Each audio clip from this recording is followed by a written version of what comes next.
बहुत ही important question है जो तुम लोग को बोर्ड एग्जाम के लिए 8 मार्क्स के लिए भी क्वेश्चन एग्जाम में पूछा जाता है और बहुत बार पूछा भी गया है। ठीक है, तो इस क्वेश्चन को हम लोग बहुत अच्छी तरीके से सीखने वाले हैं। बहुत सारे इसमें जो की पॉइंट्स है उस की पॉइंट्स को हम लोग समझने वाले हैं। ठीक है, तो सबसे पहले लास्ट लेक्चर में मैंने तुम लोग को एक्सप्लेन किया था शेयर्स क्या होते हैं। ठीक है, आज हम लोग उसके टाइप्स पढ़ने वाले।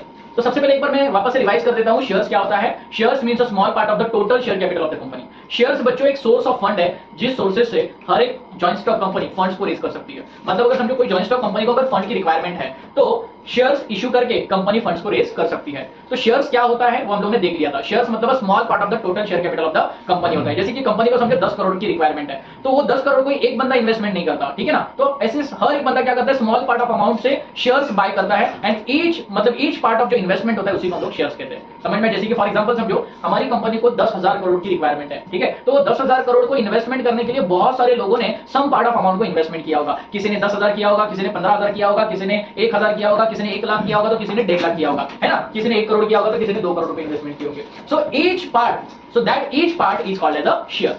समझ में बच्चों? तो ये जो टोटल शेयर कैपिटल का एक स्मॉल पार्ट ऑफ कैपिटल होता है उसी को हम लोग क्या कहते हैं, शेयर्स कहते हैं। ठीक है, आज उसी के आज हम लोग टाइप्स पढ़ने वाले हैं। बहुत इंपॉर्टेंट है ये टाइप्स बिकॉज एग्जाम में 90% ये लॉन्ग क्वेश्चन के लिए पूछा जाता है। ठीक है, जो हम लोग 8 मार्क्स के लिए आ सकता है। जो सेकंड चैप्टर है, सेकंड चैप्टर के ऊपर आपको बहुत फोकस करना है क्योंकि इसमें से आपको डिस्टिंग्विश बिटवीन भी पूछा जा सकता है और आपको लॉन्ग आंसर भी पूछा जा सकता है और हो सकता है कि आपके इसमें से कुछ क्वेश्चन शॉर्ट नोट्स के लिए भी पूछा जाए। ठीक है, तो ये बहुत इंपॉर्टेंट चैप्टर है जिसको बिल्कुल भी स्किप करना नहीं है। ठीक है बच्चों, ध्यान दो। आज हम लोग करने वाले हैं types of shares. There are 2 types of shares, equity shares and preference shares. सबसे पहले समझते हैं बच्चों what is preference shares. Preference shares are those shares which are getting a preferential rights in the payment of dividend and repayment of capital at the time of winding up of the company. मतलब बच्चों preference shares वो share है जिसको preferential rights मिलते हैं in the payment of dividend and repayment of capital at the time of winding up of the company. मतलब preference share holder को सबसे पहले प्रेफरेंस दिया जाता है पेमेंट ऑफ डिविडेंड का। डिविडेंड मतलब it is a part of income. Dividend मतलब it is a part of income. मतलब जब भी कंपनी प्रॉफिट कमाती है तो प्रॉफिट कमाने के बाद कंपनी शेयर होल्डर को डिविडेंड डिस्ट्रीब्यूट करती है। तो सबसे पहले डिविडेंड रिसीव करने का राइट किसको मिलता है? प्रेफरेंस शेयर होल्डर को मिलता है। एक तो राइट मिल गया। दूसरा राइट होता है रीपेमेंट ऑफ कैपिटल। मतलब जब कंपनी वाइंड अप होती है तो जब वाइंड अप होने के बाद सबसे पहले कंपनी रीपेमेंट किसको करती है? प्रेफरेंस शेयर होल्डर को करती है। मतलब ये दोनों भी केस में सबसे पहले प्रेफरेंस कौन से शेयर होल्डर को दिया जाता है? प्रेफरेंस शेयर होल्डर को दिया जाता है। समझ में बच्चों? इसलिए उसका नाम क्या है? Preference shares. क्या है? Preference shares. तो what is preference shares? Preference shares are those shares which are getting preferential rights in the payment of dividend and repayment of capital at the time of winding up of the company। समझ में बच्चों? Clear? दूसरा type है equity shares. What is equity shares? Equity shares are those shares which are not preference shares. बोलेंगे sir ये क्या बोल दिया? ठीक है, प्रेफरेंस शेयर्स मतलब जो प्रेफरेंस शेयर्स नहीं हो इक्विटी शेयर। ठीक है, जो प्रेफरेंस शेयर्स नहीं हो इक्विटी शेयर। बोले सर मतलब क्या है? मतलब है बच्चों कि equity shares is also known as the ordinary shares. ये तुम लोगों को फिलिंग द ब्लैंक्स में आ सकता है। ठीक है, equity shares is also known as the ordinary shares and equity shares are those shares which are not preference shares. It means equity share holder do not enjoy preferential rights in the payment of dividend and repayment of capital. बराबर? मतलब equity share holder को preferential rights नहीं मिलते in the payment of dividend and repayment of capital. मतलब जब company profit कमाती है ना तो प्रॉफिट का सबसे पहला हिस्सा प्रेफरेंस शेयर होल्डर को दिया जाता है। प्रेफरेंस शेयर होल्डर को डिविडेंड पेड हो जाने के बाद किसको मिलेगा? Equity share holder. समझ में? अच्छा, जब कंपनी वाइंड अप होती है, जब कंपनी वाइंड अप हो जाती है तो जब रीपेमेंट करने का टाइम आ जाता है तो कंपनी सबसे पहले रीपेमेंट किसको करती है? प्रेफरेंस शेयर होल्डर को, और फिर बाद में किसको करती है? इक्विटी शेयर को। समझ में? इसीलिए equity shares are those shares which are not preference shares. It means preference share holder do not get any preferential right in the payment of dividend and repayment of capital at the time of winding up of the company. I hope सबको समझ में आ गया होगा equity share और preference shares में फर्क क्या है। ठीक है, ये तुम लोगों को डिस्टिंग्विश बिटवीन में पूछा जा सकता है। दूसरी बात है बच्चों कि इक्विटी शेयर होल्डर जो होता है ना, इक्विटी शेयर होल्डर का जो रेट ऑफ डिविडेंड होता है ना वो फ्लक्चुएटिंग होता है। कैसे होता है? फ्लक्चुएटिंग। फ्लक्चुएटिंग मतलब क्या sir? It is depend upon profit. It is depend upon profit. Company ने ज्यादा प्रॉफिट कमाया, कंपनी इक्विटी शेयर होल्डर को ज्यादा रेट ऑफ डिविडेंड देगी। कंपनी ने कम प्रॉफिट कमाया, कंपनी इक्विटी शेयर होल्डर को कम रेट ऑफ डिविडेंड देगी। कंपनी ने प्रॉफिट ही नहीं कमाया ना तो कंपनी उसको डिविडेंड भी देने वाली नहीं है और इक्विटी शेयर होल्डर कोई क्लेम भी नहीं कर सकता। समझ में आया? बट प्रेफरेंस शेयर ऐसा नहीं है। प्रेफरेंस शेयर का जो रेट ऑफ डिविडेंड होता है ना फिक्स्ड होता है। कैसे होता है? फिक्स्ड। जब कंपनी प्रेफरेंस शेयर्स इशू करती है उस टाइम जो रेट ऑफ डिविडेंड कंपनी ने डिसाइड किया है वही रेट ऑफ डिविडेंड कंपनी उसको हर साल देती है, भले कंपनी को ज्यादा प्रॉफिट हो या भले कंपनी को कम प्रॉफिट हो। समझ में आया बच्चों? उसी को तो हम लोग क्या बोलते हैं? Equity share and preference share. बहुत इंटरेस्टिंग होने वाला है इसका वीडियो। समझ में आया? ठीक है, तो ध्यान दो बच्चों what is equity shares? Equity shares are is also known as ordinary shares and equity shares are those shares which are not preference shares. It means equity shares do not enjoy any preferential right in the payment of dividend and repayment of capital at the time of winding up of the company। winding up मतलब जब business क्या हो जाता है? बंद हो जाता है, वाइंड अप हो जाता है, लिक्विडेटेड हो जाता है, उसको हम लोग बोलते हैं वाइंड अप हो जाना। क्या हो जाना? आज उसी के हम लोग फीचर्स करने वाले बच्चों।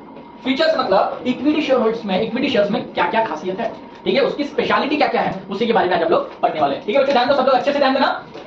सबसे पहले बच्चों, इक्विटी शेयर्स का जो कैपिटल है ना वो परमानेंट होता है। कैसे होता है? परमानेंट। परमानेंट मतलब क्या? एक बार इन्वेस्टमेंट किया ना तो तब तक पैसा नहीं मिलेगा ना, तब तक पैसा आपको नहीं मिलेगा जब तक कंपनी वाइंड अप होने वाली नहीं है। इक्विटी शेयर्स में जो इन्वेस्टर्स इन्वेस्टमेंट करते हैं उनको पैसा रिफंड तभी मिल सकता है जब कंपनी क्या होती है? वाइंड अप होती है। क्या होती है? वाइंड अप होती है, तभी उनका पैसा उनको रिफंड मिलता है। अदरवाइज समझ में, दो केस में इक्विटी शेयर का अपना पैसा रिफंड मिल सकता है। एक, कंपनी वाइंड अप होगी तब, और दूसरा जब कंपनी बायबैक ऑफ शेयर्स की ऑफर निकालती है तब।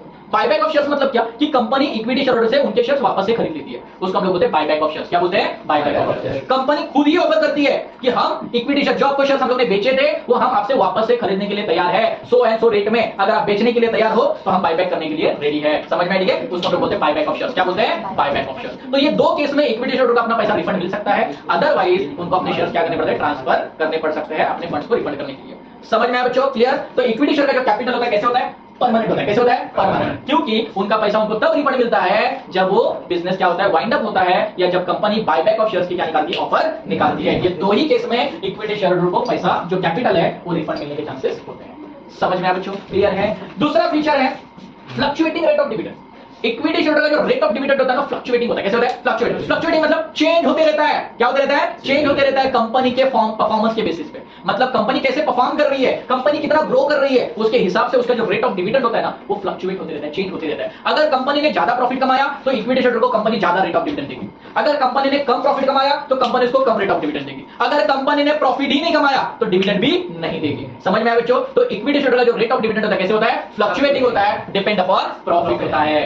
समझ में आया? अरे आया नहीं? पक्का, वेरी गुड। नेक्स्ट है फ्लक्चुएटिंग रेट ऑफ डिविडेंड हो गया। नेक्स्ट है राइट्स। देखो बच्चों, एक बात माइंड में फिक्स रखना, सबसे ज्यादा रिस्क कौन बेयर कर रहा है? इक्विटी शेयर कर रहा है कि प्रेफरेंस शेयर कर रहा है? इक्विटी शेयर कर रहा है। क्यों इक्विटी शेयर कर रहा है? क्योंकि लॉस हुआ तो लॉस कौन बेयर करने वाला है? इक्विटी शेयर करने वाला है। समझ में आया? ठीक है। और जो ज्यादा से ज्यादा लॉस बेयर करता है इसीलिए कंपनी उसको ज्यादा से ज्यादा राइट्स देती है। अलग अलग टाइप के राइट्स है, जैसे कि कौन से राइट्स हो सकते हैं? पहला राइट है राइट टू वोट।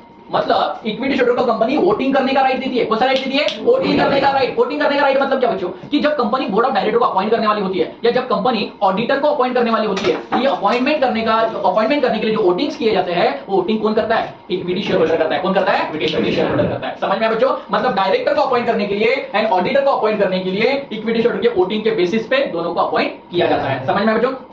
नेक्स्ट है right to share in profit. मतलब कंपनी जब प्रॉफिट कमाती है तो उस प्रॉफिट को शेयर करने का राइट भी किसको है? इक्विटी शेयर होल्डर को है। किसको है? इक्विटी शेयर होल्डर को है। नेक्स्ट है right to inspect of books of accounts. मतलब कंपनी का जो बुक्स ऑफ अकाउंट्स होता है, मतलब like profit and loss account, balance sheet, ये जो स्टेटमेंट्स होते हैं, इस स्टेटमेंट्स को चेक करने का राइट भी किसको है? इक्विटी शेयर होल्डर को है। बोलिए सर इतने सारे राइट इक्विटी शेयर को क्यों दिए जा रहे हैं? Because equity share holder are the real owner of that company. उस कंपनी का रियल ओनर कौन होता है? इक्विटी शेयर होल्डर होता है। कौन होता है? Equity share holder. इसलिए सारे राइट किसको दिए जाते हैं? इक्विटी शेयर होल्डर को दिए जाते हैं। समझ में आया बच्चों? किसी को डाउट इसमें? नेक्स्ट है right to transfer the shares.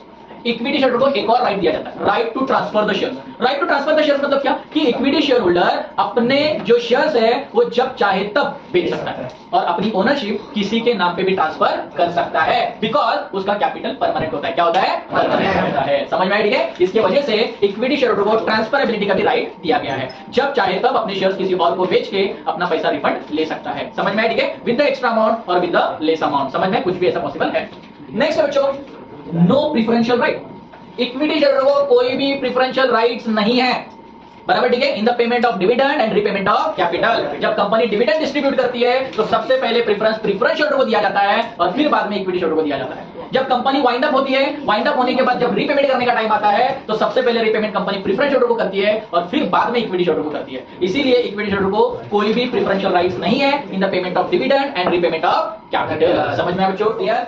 Controlling powers मिलते हैं। कंट्रोलिंग पावर्स मतलब क्या बच्चों? कि equity share real owner of the company है। देखो इक्विटी शेयर जो है ना वो कंपनी के रियल ओनर्स होते हैं, क्योंकि इक्विटी शेयर क्या करते हैं? देखो जॉइंट स्टॉक कंपनी जो होती है ना बच्चों, जॉइंट स्टॉक कंपनी जो होती है ना वो बहुत बड़ी कंपनी होती है और इस कंपनी में हजारों नंबर ऑफ मेंबर होते हैं, हजारों नंबर ऑफ मेंबर होते हैं। हर एक शेयर होल्डर उस कंपनी का मालिक होता है। हर एक शेयर होल्डर जिसने जिसने कंपनी के शेयर खरीदे हैं, भले वो 10 रुपए का शेयर हो या 20 रुपए का शेयर हो या 1 लाख रुपए का शेयर हो, बराबर? ठीक है। जिसने जिसने शेयर खरीदा है वो उस कंपनी का मालिक है। एंड हजारों नंबर ऑफ शेयर होल्डर होते हैं जो स्कैटर्ड होते हैं ओवर द वर्ल्ड, पूरे दुनिया में फैले रहते हैं। और सबको डेली बेसिस पे आके बिजनेस को मैनेज करना, सुपरवाइज करना, कंट्रोल करना पॉसिबल नहीं होता। इसीलिए शेयर होल्डर्स क्या करते हैं, वोटिंग राइट्स के पावर के बेसिस पे एक रिप्रेजेंटेटिव अपॉइंट करते हैं जिसका नाम है बोर्ड ऑफ डायरेक्टर। क्या है? Board of director. और इक्विटी शेयर होल्डर के बिहाफ में वो बोर्ड ऑफ डायरेक्टर क्या करता है, कंपनी को मैनेज करता है, सुपरवाइज करता है एंड कंट्रोल करता है। समझ में आया बच्चों? तो इसका मतलब इनडायरेक्टली कंट्रोलिंग पावर किसके पास होते हैं, इक्विटी शेयर होल्डर के पास ही होते हैं। समझ में आया बच्चों? नेक्स्ट है रिस्क। सबसे ज्यादा रिस्क कौन बेयर करता है, इक्विटी शेयर होल्डर करता है। बिकॉज कंपनी अगर लॉस में गई तो ये लॉस का नुकसान किसको होता है, इक्विटी शेयर होल्डर को होता है। बिकॉज इक्विटी शेयर होल्डर को कोई भी डिविडेंड मिलता नहीं है। प्रेफरेंस शेयर होल्डर ऐसा नहीं है, कंपनी प्रॉफिट में जाए या कंपनी लॉस में जाए, जो रेट ऑफ डिविडेंड डिसाइड हुआ था वो कंपनी उसको हर साल देती है। हाँ, कभी कभी बाई चांस ऐसा हो सकता है कि एक आध साल अगर कंपनी के पास पैसे ही नहीं है डिविडेंड पे करने के लिए, तो वो डिविडेंड पोस्टपोन हो सकता है अगले साल। मतलब पिछले साल का भी डिविडेंड कंपनी अगले साल उनको प्रेफरेंस शेयर होल्डर को दे सकती है। बट इक्विटी शेयर होल्डर का ऐसा नहीं है। इक्विटी शेयर होल्डर को अगर कंपनी लॉस में है तो डिविडेंड मिलने का चांस होता नहीं है। समझ में आया बच्चों? तो सबसे ज्यादा रिस्क बेयर कौन होता है, इक्विटी शेयर होल्डर। समझ में आया बच्चों? क्लियर है? Next point is residual Clement. Residual Clement मतलब क्या होता है बच्चों, कि इक्विटी शेयर होल्डर को ना रेसिडुअल क्लेमेंट है। रेसिडुअल क्लेमेंट का मतलब क्या होता है, अगर समझो कंपनी ने सबको डिविडेंड पे किया, प्रेफरेंस शेयर होल्डर को डिविडेंड पे किया, गवर्नमेंट को टैक्स पे किया, डिबेंचर होल्डर को और क्रेडिटर्स को इंटरेस्ट पे कर दिया, सबका पेमेंट हो गया। और सबका पेमेंट होने के बाद भी अगर कंपनी के पास कुछ एक्स्ट्रा अमाउंट बचा हुआ है, वो सारे एक्स्ट्रा अमाउंट के ऊपर राइट किसका होता है, इक्विटी शेयर होल्डर। किसका होता है, इक्विटी शेयर होल्डर। उसको हम लोग बोलते हैं रेसिडुअल क्लेमेंट। क्या बोलते हैं, रेसिडुअल। समझ में? वापस एक बार बोल रहा हूं, ध्यान देना अच्छे से, तुम लोग का ध्यान बिल्कुल भी नहीं है। रेसिडुअल क्लेमेंट का मतलब क्या होता है बच्चों, कि सबको पेमेंट करने के बाद, जिसमें गवर्नमेंट हो सकती है, गवर्नमेंट को टैक्स पे कर दिया, क्रेडिटर को इंटरेस्ट पे कर दिया, प्रेफरेंस शेयर होल्डर को डिविडेंड पे कर दिया, सबका पेमेंट हो जाने के बाद जो एक्स्ट्रा अमाउंट बची रहती है, वो पूरे एक्स्ट्रा अमाउंट के ऊपर राइट किसका होता है, इक्विटी शेयर होल्डर का। तो इसका मतलब है कि इक्विटी शेयर होल्डर को रेसिडुअल क्लेमेंट्स का भी राइट होता है। समझ में आया बच्चों? Next point is no charge on asset. Equity share holder को कोई भी एसेट्स के ऊपर चार्ज करने का राइट नहीं है। कोई भी एसेट्स के ऊपर चार्ज करने का राइट कब मिलता है, अगर कंपनी ने अगर उसको कुछ सिक्योरिटी दिया है। जैसे कि फॉर एग्जांपल समझो, इसने मुझे लोन दिया, रोहित ने मुझे लोन दिया, और रोहित ने बोला सर सिक्योरिटी क्या दे रहे हो, बोला देखिए ये फर्नीचर है ना, इसकी सिक्योरिटी दे। सिक्योरिटी का मतलब क्या होता है बच्चों, कि अगर समझो इन फ्यूचर अगर कंपनी उसका अमाउंट रिपे करने के लिए डिफॉल्ट करती है, तो ये उस फर्नीचर के ऊपर क्या कर सकता है, क्लेम कर सकता है। मतलब इस फर्नीचर को बेच के जो भी अमाउंट आएगा वो मुझे रोहित को पे करना पड़ेगा, लायबल रहूंगा उसके। समझ में? उसको हम लोग बोलते हैं सिक्योर। क्या बोलते हैं, सिक्योर। बट ऐसा कोई भी राइट इक्विटी शेयर को नहीं है। मतलब समझो अगर कंपनी लॉस में गई, कंपनी लॉस में गई, तो ऐसे सिचुएशन में कोई भी इक्विटी शेयर आके नहीं बोल सकता कि ये लैंड एंड बिल्डिंग बेच के पैसा मुझे दे दे। राइट नहीं है। लॉस में गया तो आपको भी लॉस बेयर करना पड़ेगा। समझ में आया? ठीक है। तो इक्विटी शेयर को कोई भी एसेट्स के ऊपर चार्ज करने का राइट नहीं है, बिकॉज इक्विटी शेयर्स कभी भी सिक्योर होते नहीं है, अनसिक्योर्ड होता है। समझ में आया बच्चों? Clear? Next point is bonus shares. Bonus shares का भी राइट जो है ना, वो सिर्फ एंड सिर्फ इक्विटी शेयर होल्डर को ही दिया जाता है। What is bonus share? Bonus shares मतलब फ्री ऑफ गिफ्ट नहीं, वो दिवाली वाला बोनस अलग। ठीक है। ये बोनस शेयर्स मतलब कंपनी क्या करती है, जो अपने एग्जिस्टिंग इक्विटी शेयर होल्डर्स है, एग्जिस्टिंग मतलब जब कंपनी बोनस शेयर्स का ऑफर निकाल रही है, उस टाइम जिसके पास इक्विटी शेयर है उनको हम लोग बोलते हैं एग्जिस्टिंग इक्विटी शेयर। क्या बोलते हैं, एग्जिस्टिंग इक्विटी। कंपनी उनको फ्री में शेयर्स इशू करती है। कंपनी उनको एक रेशियो डिसाइड करती है, लाइक 3:1, 4:1, ऐसे एक रेशियो होता है उनका। उस रेशियो में उनको कंपनी क्या करती है, बोनस शेयर इशू करती है। अभी बोनस शेयर देने के लिए पैसे कहां से आते हैं कंपनी के पास? तो कंपनी क्या करती है पता है, हर साल जो प्रॉफिट होता है उस प्रॉफिट में से some part of amount company reserve करके रखती है। क्यों रिजर्व करके रखती है? ताकि अगर इन फ्यूचर में कुछ अनसर्टेनिटीज आ जाए, अर्थक्वेक आ जाए, साइक्लोन आ जाए, या कोई अपना जो लेबर है अगर स्ट्राइक कर रहे हैं, है ना, कुछ भी ऐसी सिचुएशन जब आ जाती है, तो उस सिचुएशन को हैंडल करने के लिए कंपनी क्या करती है, सब पार्ट ऑफ अमाउंट को रिजर्व करके रख देती है। हो सकता है 5 साल हो गया, 5 साल में ऐसी कोई भी सिचुएशन नहीं है, तो कंपनी के पास बहुत सारा रिजर्व जमा हो गया 5 साल का। ठीक है। तो जब रिजर्व ज्यादा हो जाता है ना, तो उसके ऊपर नजर होती है गवर्नमेंट की। किसकी नजर होती है? गवर्नमेंट की। गवर्नमेंट बोलता है ज्यादा रिजर्व है तो टैक्स भी देना पड़ेगा। क्या देना पड़ेगा? टैक्स। तो उस टैक्स से बचने के लिए कंपनी क्या करती है, बोनस शेयर इशू करती है। मतलब उस रिजर्व को कैपिटल में कन्वर्ट कर देती है, और उनको कैपिटल में कन्वर्ट करने का एक ही तरीका है, उस कैपिटल, उस रिजर्व को बोनस शेयर में क्या कर दो, कन्वर्ट कर दो। अपने जो एग्जिस्टिंग इक्विटी शेयर होल्डर है उनको फ्री में शेयर दे दो, क्योंकि पैसा भी तो उन्हीं का है। समझ में? ये जो रिजर्व रखा गया था वो किसके प्रॉफिट में से रखा गया था? एग्जिस्टिंग इक्विटी शेयर होल्डर के प्रॉफिट में से रखा गया था। किसके प्रॉफिट में से? एग्जिस्टिंग इक्विटी शेयर होल्डर के प्रॉफिट में से रखा गया था। तो उसका बोनस का राइट भी किसको दिया जाता है? एग्जिस्टिंग इक्विटी शेयर होल्डर को ही दिया जाता है। समझ में आया बच्चों? क्लियर है? बोनस शेयर का मतलब क्या है? नेक्स्ट है राइट इशू। देखो बच्चों, इक्विटी शेयर होल्डर को राइट इशू का भी अधिकार है। राइट इशू का मतलब क्या? कंपनी जब भी न्यू फ्रेश शेयर्स इशू करती है, तो कंपनी सबसे पहले राइट उनको देती है जो कंपनी के एग्जिस्टिंग इक्विटी शेयर होल्डर है। जैसे कि फॉर एग्जांपल समझो, मैं एक कंपनी और तुम लोग मेरे एग्जिस्टिंग इक्विटी शेयर होल्डर। अभी मेरी कंपनी को फ्रेश फंड की रिक्वायरमेंट है और कुछ पैसों की जरूरत है, तो मेरे कंपनी ने डिसीजन लिया कि हम मार्केट में कुछ नंबर ऑफ शेयर्स क्या करेंगे, इशू करेंगे और फंड्स को रेज करेंगे। ठीक है, तो ऐसे सिचुएशन में मेरे माइंड में एक आइडिया क्लिक हो गया। मैंने बोला कि यार एक काम करते हैं, मेरे शेयर्स, मेरे कंपनी के जो शेयर्स है, मैं मार्केट में इशू करने के पहले क्यों ना मैं मेरे ओल्ड जो इक्विटी शेयर होल्डर है पहले उनको ऑफर करता हूं। बराबर, ठीक है। मतलब मार्केट में जब चला जाएगा तो उसका रेट बढ़ जाएगा या कम हो जाएगा, कुछ अलग रेट रहेगा उसका। ठीक है, तो मैं पहले अपने एग्जिस्टिंग इक्विटी शेयर होल्डर को ऑफर करूंगा कि भाई अगर तुम्हें पहले शेयर खरीद रहे हैं तो तुम पहले शेयर खरीदो, फिर बाद में बचे हुए शेयर्स हम मार्केट में क्या करेंगे, पब्लिक के लिए इशू करेंगे। समझ में आया बच्चों? उसको हम लोग बोलते हैं राइट इशू। क्या बोलते हैं? Right issue. तो राइट इशू का भी राइट किसको दिया जाता है? सिर्फ एंड सिर्फ इक्विटी शेयर होल्डर को दिया जाता है। किसको दिया जाता है? Equity share. समझ में आया राइट इशू क्या है? मतलब कंपनी जब अपने फ्रेश शेयर्स इशू करती है तो मार्केट में इशू करने के पहले कंपनी एग्जिस्टिंग इक्विटी शेयर को पहले वो शेयर ऑफर करती है at a predetermined price में, at a predetermined price में। समझ में आया बच्चों? क्लियर? उसी को हम लोग क्या बोलते हैं? Right issue. डन है सबको? बहुत इंपॉर्टेंट है right issue. Bonus issue short note के लिए भी पूछा जाता है अलग से। समझ में आया? What is bonus issue, what is right issue, ये अलग से तुम लोगों को शॉर्ट नोट के लिए पूछा जाता है। नेक्स्ट है बच्चों फेस वैल्यू। फेस वैल्यू मतलब क्या? हर एक चीजों की एक फेस वैल्यू होती है। जैसे कि तुम लोग 1 रुपए का अगर कॉइन लेते हो तो उस 1 रुपए के कॉइन के ऊपर 1 रुपए ऐसा एक नंबर ऐसा लिखा रहता है, तो 1 नंबर उस रुपए की क्या है? फेस वैल्यू है। 2 रुपए का कॉइन देखोगे तो 2 के ऊपर 2 का नंबर लिखा रहता है, मतलब उस कॉइन की फेस वैल्यू कितनी है? 2 रुपए। समझ में? 5 रुपए का देखोगे तो 5 का कॉइन पे ऊपर 5 नंबर लिखा रहता है, मतलब उस कॉइन की फेस वैल्यू कितनी है? 5 रुपए। वैसे ही बच्चों शेयर्स की भी एक फेस वैल्यू होती है। बराबर, ठीक है। जो वैल्यू शेयर सर्टिफिकेट में मेंशन की जाती है, किस पे मेंशन की जाती है? शेयर सर्टिफिकेट में मेंशन की जाती है कि कंपनी कौन से वैल्यू में उस शेयर्स को मार्केट में इशू कर रही है, उसको हम लोग बोलते हैं फेस वैल्यू। क्या बोलते हैं? Face value. समझ में आया बच्चों? क्लियर? फेस वैल्यू क्या है? नेक्स्ट है मार्केट वैल्यू। मार्केट वैल्यू मतलब क्या? कि जैसे ही वो शेयर्स मार्केट में चला जाता है, जैसे ही शेयर्स वो मार्केट में चला जाता है तो डिमांड और सप्लाई के बेसिस पे उसकी वैल्यू चेंज हो जाती है। बराबर, जैसे कि फॉर एग्जांपल समझो मार्केट में वो शेयर्स की वैल्यू डिमांड ज्यादा है और सप्लाई कम है, तो शेयर्स की वैल्यू क्या हो जाती है? बढ़ जाती है। समझो मार्केट में उसकी डिमांड कम है बट सप्लाई ज्यादा है, तो शेयर्स की वैल्यू क्या हो जाती है? बढ़ जाती है। उसी को हम लोग क्या बोलते हैं? Market value. क्या बोलते हैं? Market value. Market value totally depend upon demand और सप्लाई। समझ में आया बच्चों? Clear? And last is capital appreciation.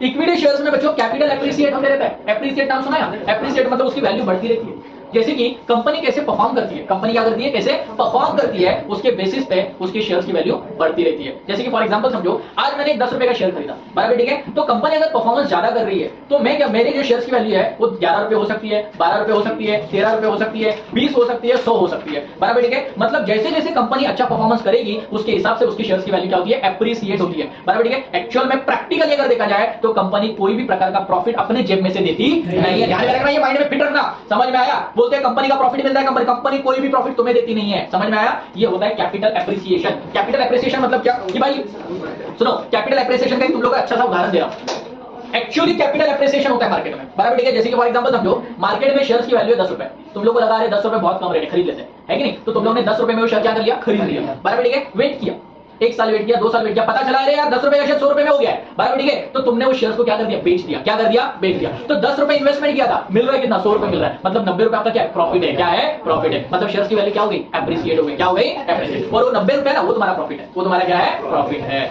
समझ में आया बच्चों? क्लियर है? डन। कंपनी अपने जेब से कुछ भी प्रॉफिट देती नहीं है। डन है? किसी को डाउट?